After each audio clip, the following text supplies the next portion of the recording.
world. I made a boo-boo and I did not release a show this morning. So I will get step 12 out to you sometime over the next couple days, if not today.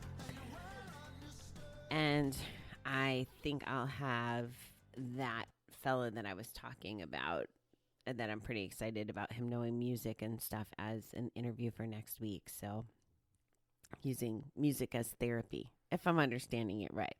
But at any rate, I'm pretty sure that's who will be our guest next week. All right. I have a meeting with my team in a little while. I'm in a reflective mode, trying to figure out how to fix some things, and I need their help. And I need to figure out how to, I don't know, get over my lately feeling bitchy all the time mode. I'm trying to snap myself out of it, and I should do a better job. Like, it's so funny when you know all the things. I'm almost having like a little mental temper tantrum.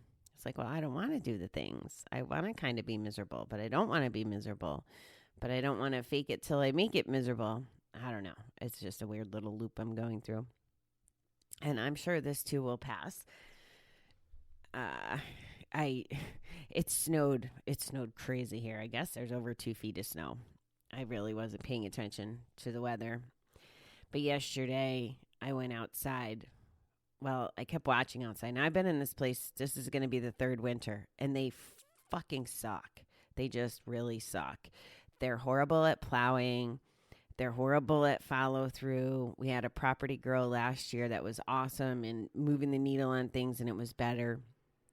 Yesterday, I kept going to the window to watch, and it was 1 o'clock, and a plow had finally come through somewhere between like noon and 1, but they only did like this little loop. It just wasn't even right.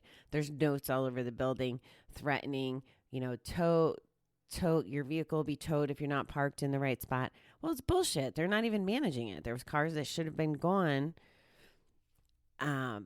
There's cars that should have been gone before it even snowed. They just aren't paying attention. They're not doing a good job. And I brought this up when they raised my rent. And thank God, like, I didn't have an emergency, and hopefully nobody else in the building had an emergency, because you couldn't go nowhere. It just wouldn't have been safe. It would have been safe to walk to your car. And I did try to go out at one point, but then I was like, well, if I clean off the car, I'm going to screw the guy who actually did all the work, because these people were out there shoveling and snow blowing. Like, that's not the deal. We're paying. It's part of why we pay the rent we pay. So I just kept stewing and getting more and more pissed off about that yesterday. Because it's bullshit and it's unfair and it was making me crabby. But you know who was hurting? Me. It was just making me mad. It's making me mad just thinking about it right now. And making me mad doesn't serve me. And writing a nasty letter or a phone call, like I picked up the phone to do like 3 times yesterday, which I didn't do, wasn't going to make me feel better. So I'm processing. What I think really is going on is, here we go again. Bobby's on her little cycle, but she hasn't been having coffee and haven't been having cigarettes. So I don't know if I'm like having some sort of bitchy withdrawal. Kind of feels that way. And I guess that's a good thing. Maybe the blizzard and my lousy property owners kept me in from buying smokes yesterday, because I was ready for some. Yeah, so the cycle continues, which is another thing that frustrates me. And is that it is a cycle. I should just have quit and stayed quit one of the 8 million freaking times that I did quit. And that's the whole premise of this stuff, right? Is it's not that easy.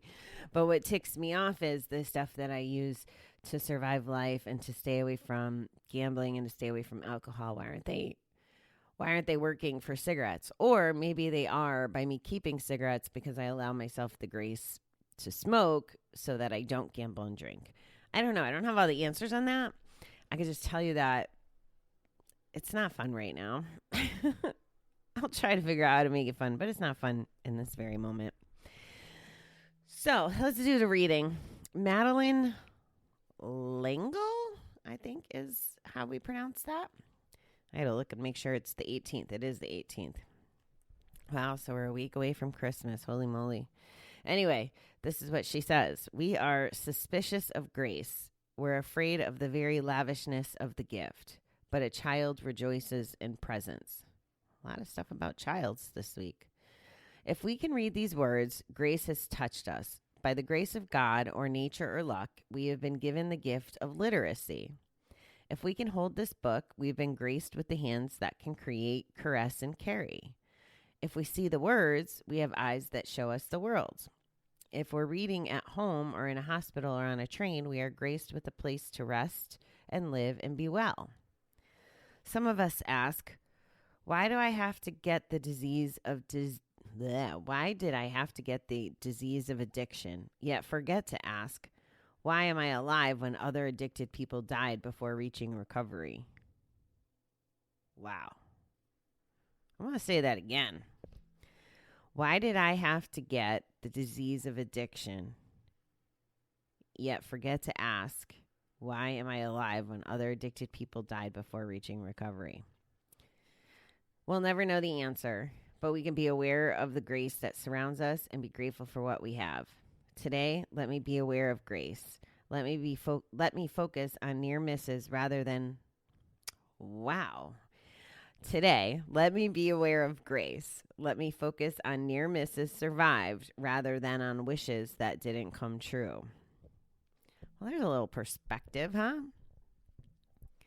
So yeah, I never thought of things like being able to read this reading or having a mouth to talk to you or a home to read this. Here I am bitching about my property owners, right? Like I should just be grateful that I have a place to stay in, right?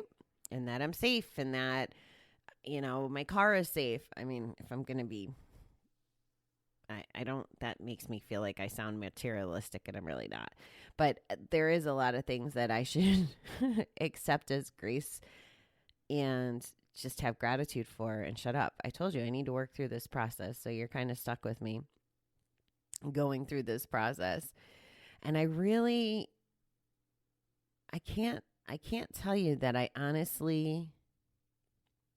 think at some level I'm aware that like I'm a survivor of gambling and drinking because, I didn't wreck the car and at night I was driving home when I shouldn't have been driving home exhausted or, drinking too much or drinking and driving or any of those things. Like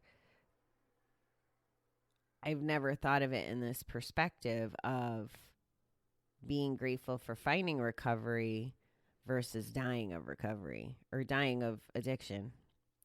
That's pretty powerful. And I guess one way to look at it is just from a place of pure gratitude, I guess, that we are the lucky ones, so to speak, or to even have that option.